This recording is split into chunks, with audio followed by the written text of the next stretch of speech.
Assalamu alaikum warahmatullahi wabarakatuh, y'all. In today's video, we're going to talk about Alex Pereira versus Magomed Ankalaev. And now the reason why I believe that this fight will not be close for Alex Pereira. Now, the first thing we're going to look at, the first time when Magomed Ankalaev and Alex Pereira fought, we seen what happened to the fight. It was a close fight, but Magomed Ankalaev ended up dominating the fight and being able to beat Alex Pereira. Now, the reason why Alex Pereira lost this fight is because he is a knockout artist. He likes to throw leg kicks so he can set up his left hook.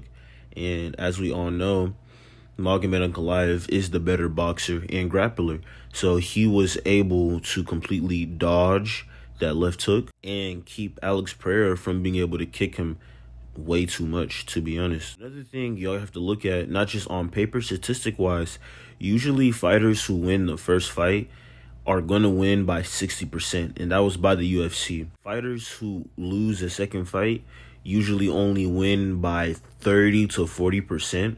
So like I said, I'm not saying that there's not a possibility that he could win, but because of the way how he performed during that last fight, I don't think that he can do enough to change the fact that he will not be able to win this fight. I know this may sound kind of crazy, but I feel like Magomed could knock out Alex Pereira. I'm not even going to lie.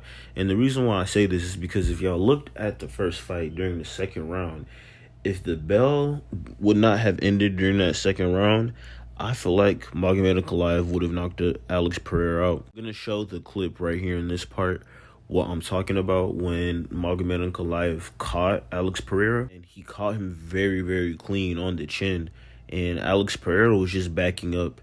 And during the whole fight, that is exactly what he was doing. He was just backing up. He was kind of circling, but he really wasn't. And Magomed Ankalaev kept the pressure on him. Even then, if you look at Magomed Ankalaev's rematches, every single person that he has rematch, he's usually either almost ended up knocking them out. That's the reason why I'm saying I believe that he could knock Alex Pereira out. And honestly, too, I seen the press conference today. It was really funny. I'm not even going to lie. I enjoyed seeing Alex Pereira and Magomed Ankalaev talking mess to each other. I remember Magomed was saying, like, there's no Shama. And then Alex Pereira had said in Portuguese, liar, and then started screaming Shama. And then the whole crowd started screaming it. And another thing, too, I really did love the crowd. I don't know exactly where this fight is taking place at, but I know it's this weekend. Everyone in the crowd was booing Magomed Ankalaev. And then he went on ahead and said something funny. He was like, all y'all doing this is just hyping me up. I'm going to take this all out on him, and I'm going to beat him up and send him back to the tire shop or beat him up like he owes me money or something. And Marab, too. Marab and Corey Sandhagen. I'm going to make another video on that tomorrow, inshallah. I'm going to get my predicts and give a breakdown for that fight. But for this fight, like I've already said, I'm giving it to Magomed Ankalaev. I just feel like he, just skill-wise, is just way better than Alex Pereira when it comes to grappling, the boxing. The only thing I feel like that Alex Pereira can do to win this fight, instead of him backing up like how he was during the first fight because he couldn't throw his left hook, what he needs to start to do is throw more feints, mix up the leg kicks. You know what I'm saying? I feel like he throws a very, very similar calf kick. I'm not saying that he doesn't throw different kicks. We've seen him throw a high kick before in Yuri when he knocked him out. That fight, oh my God. That rematch should have never happened. I ain't gonna lie, man. I feel bad for my boy Yuri, bro. Back to this fight. Like I was saying, I feel like he needs to circle around a lot more, be way more aggressive, let his hands go instead of trying to land that left hook like he always does. And if he does that, I feel like he could really put some pressure on Magomed Ankalaev and maybe win, and maybe cause an upset. But I just feel like it's going to be very difficult. He's going to have to keep up a perfect pace/stance for over 25 minutes. And against Magomed Ankalaev, Magomed Ankalaev is not going to overreach. He doesn't overreach his shots. He has very, very good boxing. And this is why I always say to people in UFC/MMA, I'm not saying boxing is the best sport to be in for it, but it is, I say it's the second best base. The first best base is obviously wrestling. We know wrestling is top tier. Then boxing. Then after boxing, then I'll give it to probably Muay Thai, then kickboxing. But at the end of the day, this is why we say that boxing right now is doing the best, because you come into your opponent and you attack them. Versus, for an example, Alex Pereira, who's a kickboxer, he doesn't rush his opponents and throw multiple combinations. You know what I'm saying? We have, for example, for our champions who have I'm not going to say their base is fully boxing. Obviously, almost every single champ right now currently has a wrestling base, except for JDM, because he's a boxing. First person I'm going to mention on this list is Elias, as we already seen.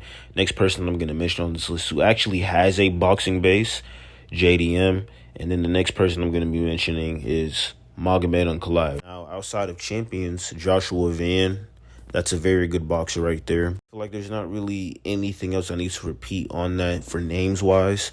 Y'all obviously understand what I'm saying.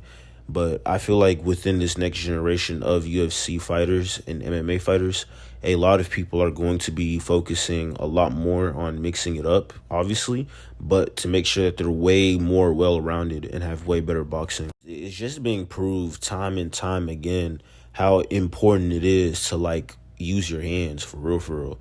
And even fighters that we know right now that are current champions, you know what I'm saying? Yes, a lot of them have good boxing, but some of them make very, very basic, simple mistakes. And this is me as a boxer speaking from this. I've been training for 4 years. It is my base. So I understand exactly what is going on when it comes to that part of specifically striking. Let's speak about what Magomed Ankalaev can do to win this fight. Now, the last time that they fought, I'm not going to make no excuses. He said I don't remember. It's very confusing. I seen in the interview he said that he wasn't fasting during Ramadan, and then other people were saying he was fasting then training at night. So I really don't know. I'm confused. I don't know if he was fasting or not, but regardless, I know for a fact it definitely slowed him down a little bit, you know what I'm saying? So I feel like during this fight, he's going to be a lot big, not bigger, probably not too much crazy size-wise. He'll probably be just a little bit bigger, and I feel like he's going to be able to have a lot more cardio and a lot more strength, since he's not going to be having to worry about fasting. Like I said, I don't know if he was fasting or not. I made a video on it before the first time when they fought during Ramadan, and when he said that he wasn't fasting. And even Alex Pereira even did a thing disrespecting him, where I think he took like a picture of food that was supposed to be for him and then said, oh, wow, he's not fasting. And Magomed Ankalaev found it as disrespectful, of course.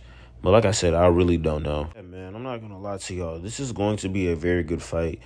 I feel like if Magomed Ankalaev were to KO Alex Pereira, I'd say maybe he'll do it in the third, maybe fourth round. I don't think he'll be able to do it very, very early in the first or second. Now, if he does, that'll be very impressive. I'll be like, oh, wow. I'll genuinely scream. But honestly, I cannot wait for this fight. I'm not going to lie. We've been talking about this fight for the last couple of months, man, about this rematch. And the whole card in general is genuinely stacked. We have Alex Pereira versus Magomed Ankalaev, Corey Sandhagen versus Merab Dvalishvili, and then Prohaska versus Khalil Rountree. And obviously, whoever wins against Khalil Rountree and Yuri will be fighting the champion next, because that is a #1 contenders match. And I'm so glad that Dana White set it up like that. This card, it's a very good card. I feel like a lot of us are going to enjoy it. And even the next card, UFC 322, Islam Makhachev versus JDM, that's going to be a good card. I haven't seen the card, but the main event, we already know what it is. It's going to be good. It's going to be fireworks. And honestly, same with this fight too. I cannot wait to watch these two men go into the ring and fight. At the end of the day, respect to both of them, win or loss. Whoever, you know what I'm saying, gets the victory for this fight, they're going to be feeding their families. And like I've already said, gave y'all my predictions. I feel like Magomed Ankalaev is going to be able to do it. I'm not saying I don't think anybody in the light heavyweight division can't beat him, but I feel like he's going to be a champion for a long time. Him, Hamza, depending on Elias, who he fights, I feel like if they stay in those weight classes, they can definitely be champions for a very, very, very long time and hold those belts and build a very long fight win streak. Now, I think Elias, he's probably going to get out probably sooner than these other men. At the end of the day, a fight's a fight. We are going to enjoy it. All of us are. And It's going to be lit, for real, for real. I genuinely cannot wait for Saturday to watch this card. Alaikum, subscribe for more content like this.